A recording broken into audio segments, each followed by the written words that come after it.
Elizabeth, a young black pregnant woman, was declared dead under mysterious circumstances, but what happened next shocked everyone. You won't believe the betrayal and resilience in this story. Watch until the end to uncover the full truth. Don't forget to like, comment, and subscribe to the channel for more gripping stories. Elizabeth adjusted her oversized coat as she walked through the narrow hallway of her family's grand estate. The house, once bustling with warmth and laughter, now stood quiet, echoing only faint memories of better days. Born into wealth and privilege, Elizabeth's life had always seemed enviable to outsiders. Her father, a celebrated philanthropist and businessman, had built an empire that extended far beyond their small community, while her mother, a renowned surgeon, had earned the admiration of countless lives she had saved. Yet, behind the facade of perfection, Elizabeth had endured more loss than most could imagine. Her mother's battle with cancer had been long and arduous. Elizabeth, still a teenager at the time, had clung to the hope that her mother's strength would prevail, but it hadn't. When her mother passed, the once unshakable bond within the family began to unravel. Her father, though loving, found solace in his work and his growing collection of historical artifacts, retreating emotionally from the only child he had left. By the time she was 20, Elizabeth had essentially been left to navigate life alone. Years later, her father's sudden death sealed her solitude. Now, the family estate was hers, a vast, hollow mansion filled with relics of the past and memories that felt more like ghosts. It was there that Elizabeth first met Maria, the woman who would become her stepmother. Maria entered her life abruptly, bringing with her a young daughter, Victoria, who was just a few years Elizabeth's junior. Maria was a complex figure, charming, warm, and eager to integrate herself into Elizabeth's life. At first, Elizabeth appreciated Maria's presence. It seemed as though Maria truly wanted to help her heal and rebuild. Victoria, too, showed genuine care, treating Elizabeth like an older sister. The bond between the two grew quickly, and Victoria became the closest thing to family Elizabeth had. Slowly, she began to trust them, finding comfort in their support. Years passed, and Elizabeth's life took a positive turn.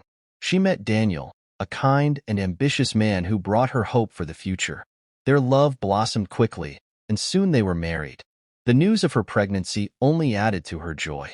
It felt like life was giving her a second chance, a chance to create the family she had lost. Victoria was ecstatic for her, insisting she move back into the family home during her pregnancy. Maria, ever the supportive stepmother, agreed wholeheartedly. For a time, everything seemed perfect. Elizabeth and Daniel began planning for their child's future, filling the nursery with soft pastels and tiny clothes. Victoria was a constant presence, helping Elizabeth with every detail, from baby names to prenatal care. Maria, though less involved, maintained her role as the caring matriarch. Then, one crisp autumn morning, everything changed. Victoria was the first to find her. Elizabeth had not come down for breakfast, and her absence felt unusual. When Victoria knocked on her bedroom door and received no answer, she entered to find Elizabeth motionless on the floor. Panic surged through her as she called for an ambulance, her voice trembling as she explained the situation to the dispatcher. At the hospital, doctors scrambled to determine what had happened. Despite extensive tests, they couldn't find a clear cause of death. There was no sign of trauma, no evidence of foul play, just an eerie silence surrounding Elizabeth's lifeless body. Victoria, devastated, refused to accept the idea of an autopsy. She argued that Elizabeth deserved peace and that cutting into her body would only bring more pain to the family. Maria supported Victoria's decision, her demeanor calm and measured. "We need to let her rest," Maria said softly, placing a comforting hand on Victoria's shoulder. She wouldn't want this. The days that followed were a blur of grief and arrangements. The funeral was planned with meticulous care, every detail honoring Elizabeth's memory. But beneath the surface of mourning lay an undercurrent of unease. Victoria couldn't shake the feeling that something was amiss. Her instincts whispered that there was more to Elizabeth's death than anyone was willing to admit. When the scientists approached Victoria with their unconventional idea, she hesitated. The proposal was unorthodox and unsettling. They wanted to place a small, discreet camera inside Elizabeth's coffin to monitor for any unusual activity. The goal, they explained, was purely scientific, to gather data that might help explain the mystery of her death. After much deliberation, Victoria agreed. If it might help us understand what happened to her, then I'll allow it, she said, her voice steady despite the turmoil inside her. The scientists assured her that the process would be discreet and respectful, and that the footage would be used solely for research purposes. The day of the funeral arrived, heavy with somber clouds. Friends and family gathered to pay their respects, unaware of the camera hidden within the ornate coffin. Victoria stood by Maria's side, her face pale but composed, as the final prayers were said. As the coffin was lowered into the ground, she whispered a silent promise to Elizabeth. I'll find out the truth. I owe you that. Later that evening, as Victoria sat alone in her room, she couldn't shake the sense of anticipation. The scientist had promised to inform her of any findings as soon as they reviewed the footage. For now, all she could do was wait. Meanwhile, in a secluded lab, the scientists prepared to activate the camera feed. Their expressions were a mix of curiosity and skepticism as they adjusted the equipment. They didn't truly expect to find anything extraordinary, but the mystery surrounding Elizabeth's death made even the smallest possibility worth exploring. As the feed went live, the room fell silent. For the first few hours, the footage showed nothing unusual, just the stillness of the coffin and the faint hum of the recording device. But as the night deepened, something unexpected happened. The image on the screen flickered, and the faintest movement caught their attention. One of the scientists leaned closer to the monitor, his eyes narrowing in disbelief. "Did you see that?" he whispered to his colleague. The others gathered around, their breaths held as the movement became more pronounced. What they saw next would change everything. The lab was plunged into stunned silence. Every scientist in the room was glued to the monitor, their faces pale as the figure on the screen stirred. At first, the movement was subtle, a faint twitch of the hand, a slow turn of the head. Then it became undeniable. Elizabeth was moving. Dr. Simmons, the lead researcher, broke the silence. "Is this real?" "This can't be real," he said, his voice shaky, disbelief clear in his tone. He rewound the footage and played it again, but the images didn't change. There she was, lying in the coffin, her fingers curling weakly as though fighting against invisible restraints. "We have to act now," Simmons said, snapping out of his shock. "She's alive." The lab erupted into chaos. Phones were grabbed, calls made, as the team scrambled to contact the authorities. A sense of urgency gripped the room as Simmons ordered them to continue monitoring the feed while he reached out to local police and emergency services. Meanwhile, back at the family estate, Victoria sat in the dimly lit living room, her thoughts a tangled web of grief and doubt. The fire crackled softly in the hearth, but the warmth did little to soothe her unease. The house felt emptier than ever, its silence a constant reminder of Elizabeth's absence. She hadn't yet heard from the scientists, and every passing moment only heightened her anxiety. When the phone rang, Victoria nearly jumped out of her seat. She lunged for it, her hand trembling as she brought it to her ear. "Hello?" she said, her voice barely above a whisper. "Miss Victoria," came Dr. Simmons's hurried voice. "We need to act immediately. We have reason to believe that Elizabeth is alive." Victoria froze. For a moment, she thought she had misheard him. "What did you say?" she asked, her heart pounding. "We don't have time to explain everything," Simmons continued, "but you need to trust me. We've already called the police and emergency services. They're on their way to retrieve her." Victoria's grip on the phone tightened. "Alive? Are you certain?" "We're certain," he said. "We've been watching her movements. She's conscious, but she's trapped. We need to get her out of there before it's too late."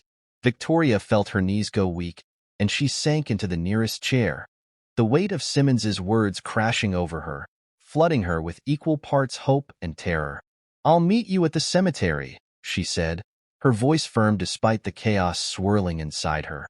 The drive to the cemetery felt interminable. Victoria's mind raced with questions. If Elizabeth was alive, how had this happened? What had caused her apparent death, and why hadn't anyone noticed sooner? And most pressing of all, Who could have been responsible? When she arrived, the scene was already chaotic. Police cars surrounded the grave site, their lights casting eerie red and blue shadows across the rows of headstones. A group of officers was gathered near Elizabeth's freshly dug grave, their voices low but tense. Victoria pushed her way through the crowd. "I'm her sister," she announced, her tone leaving no room for argument. "What's happening?" An officer gestured toward the gravesite. "We're working on extracting the coffin now. Emergency responders are on standby." As they worked, Victoria noticed something unusual. Maria was there, standing at the edge of the crowd. Her stepmother's expression was unreadable, but there was a stiffness to her posture that set off alarm bells in Victoria's mind. Why was Maria here? She hadn't mentioned coming to the cemetery earlier. Before Victoria could confront her, the sound of the coffin being lifted out of the ground drew everyone's attention. The team of responders worked quickly, carefully prying open the lid. Gasps rippled through the crowd as they saw Elizabeth inside, her chest rising and falling faintly with each shallow breath. "She's breathing," one of the responders shouted. "Get the stretcher ready." The sight of her sister alive brought tears to Victoria's eyes, but her relief was short-lived. As Elizabeth was lifted from the coffin, her eyes fluttered open, and she let out a weak, panicked cry. "Elizabeth, it's okay," Victoria called, rushing to her side. "You're safe now." Elizabeth's gaze darted around wildly, her fear palpable. "What happened?" she rasped, her voice hoarse and barely audible. Before anyone could answer, one of the officers approached Victoria. "Miss," he said, his expression grave, "we need to talk. There's reason to believe your stepmother may be involved in this." Victoria's head snapped toward Maria, who was now being escorted away by two officers. "What are you talking about?" Victoria demanded, following them. The officer hesitated before continuing. During her initial questioning, she made statements suggesting she knew Elizabeth wasn't dead. "We also found traces of a sedative in the glass Elizabeth drank from the night before her death. Your stepmother has been taken into custody for further questioning." Victoria's mind reeled. Could it be true? Had Maria, the woman who had supported her through so much, really been capable of such betrayal? The pieces began to fall into place. The calm way Maria had handled Elizabeth's death, her insistence on refusing an autopsy, her sudden appearance at the cemetery. It all pointed to a horrifying possibility. As the ambulance carrying Elizabeth sped away, Victoria stood frozen in place. Anger and disbelief boiled within her as she watched Maria being led toward a police car. Maria's expression was eerily calm, but as their eyes met, a flicker of something, remorse, fear, crossed her face. "Why?" Victoria whispered, though Maria was too far away to hear her. She turned back to the grave, now empty, and felt a strange mix of relief and dread. Elizabeth was alive, but the nightmare was far from over. Elizabeth lay motionless in the hospital bed, her breaths shallow but steady. The sterile scent of antiseptic filled the room as machines beeped softly, monitoring her fragile state. Despite the chaos of the past few hours, the sight of her sister alive gave Victoria a glimmer of hope she hadn't dared to feel since Elizabeth's death. Yet that hope was tangled with an inescapable anger and betrayal. Maria's arrest and subsequent confession had opened a wound that no apology could ever fully heal. Victoria sat by Elizabeth's side, her hand clasping her sister's limp one. The weight of the night's events pressed heavily on her chest. The doctor's earlier words echoed in her mind. Elizabeth's survival was nothing short of a miracle. The sedative Maria had slipped into her drink had slowed her heart rate to such an extent that it mimicked death. If not for the camera, Elizabeth would have been buried alive, her fate sealed beneath the earth. A soft knock at the door pulled Victoria from her thoughts. A detective stepped inside, his face serious. "We've confirmed Maria's involvement," he said. "She intended to incapacitate Elizabeth, not this." His words faltered, as if even he couldn't believe what he was saying. "Maria claims it was part of a larger plan to take control of the estate. She saw Elizabeth's growing independence as a threat." Victoria's hands clenched into fists. "And she thought the solution was to make her disappear?" The detective nodded grimly. "She insists she didn't intend for things to go this far, but given the evidence and her confession, she's facing serious charges, including attempted murder. Victoria's stomach churned. Maria, the woman she had trusted like a second mother, had betrayed their family in the cruelest way ever. "Thank you," Victoria said quietly. The detective nodded and left, leaving her alone once more with her sister. Elizabeth stirred, her eyes fluttering open. "Vicky," she whispered, her voice barely audible. "I'm here," Victoria said, rushing to her side. Tears welled in her eyes as she gently stroked Elizabeth's hand. "You're safe now." Elizabeth's gaze wandered the room, confusion clouding her expression. "What happened?" "The last thing I remember was drinking tea with Maria." Victoria swallowed hard, unsure how much to reveal. "It's a long story," she said gently. "Right now, you just need to rest. We'll talk when you're stronger." Elizabeth nodded weakly, her eyelids growing heavy. Within moments, she was asleep again, her breathing steady and rhythmic. As the days passed, Elizabeth's strength gradually returned. The medical team was optimistic about her recovery, though the trauma of her ordeal left scars that went far deeper than her physical health. Victoria stayed by her side through every step, determined to make up for the trust she had placed in Maria. When Elizabeth was finally strong enough to hear the truth, Victoria sat beside her bed, her hands trembling. "There's something you need to know," she began. Elizabeth's brow furrowed as she listened to her sister recount everything. Maria's betrayal, the camera, the shocking footage of her movements in the coffin, and the confession that had exposed Maria's sinister plans. By the time Victoria finished, Elizabeth's face was pale, her expression a mixture of disbelief and anger. "She wanted me gone," Elizabeth said quietly. "She looked me in the eye every day, and all that time, she wanted me gone." Victoria reached for her sister's hand. "I'm so sorry, Elizabeth. I should have seen it. I should have protected you." Elizabeth shook her head. "You trusted her, just like I did. None of this is your fault." Tears slid down Victoria's cheeks. "I let her into our family. I let her hurt you." Elizabeth squeezed her hand weakly. "But you also saved me. Without you, without the camera, I wouldn't be here." Her words brought a bittersweet comfort to Victoria's heart. For the first time in what felt like forever, the sisters shared a moment of understanding, their bond stronger than the betrayal that had threatened to break them. Maria's trial was swift and decisive. The evidence against her, combined with her confession, left little room for doubt. She was sentenced to a lengthy prison term, her actions condemned by the very community that had once respected her. For Victoria and Elizabeth, her absence was a bitter relief, a chapter of their lives they were eager to close. As Elizabeth regained her strength, she began to focus on rebuilding her life. Her experience had left her with a new perspective on the fragility of trust and the importance of resilience. With Victoria's unwavering support, she decided to channel her pain into something meaningful. "Let's start over," Elizabeth said one afternoon as she and Victoria sat together in the sunlit garden of their estate. "Not just for us, but for the people who've been hurt like I was. We can do something good with what we've been through." Victoria smiled, her heart swelling with pride. "What do you have in mind?" "I want to create a foundation," Elizabeth said firmly. "Something that helps women who've been betrayed, who faced injustice. We can give them the support we didn't have when everything fell apart." Victoria nodded. "I'm with you. Whatever it takes, we'll make it happen." Their shared vision marked the beginning of a new chapter.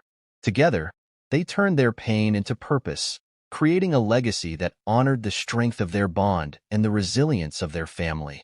As they stood together on the porch of their home, watching the sunset paint the sky in hues of orange and gold, Victoria placed a hand on Elizabeth's shoulder. "We've come so far," she said softly. Elizabeth smiled. "And we're just getting started." The road ahead wouldn't be easy, but for the first time in years, they felt ready to face it together. Thank you for watching this incredible story of resilience and justice. What do you think about Elizabeth's journey and the shock and betrayal she faced? Let us know in the comments below. Don't forget to like this video, share it with your friends, and subscribe to the channel for more gripping stories. See you in the next video.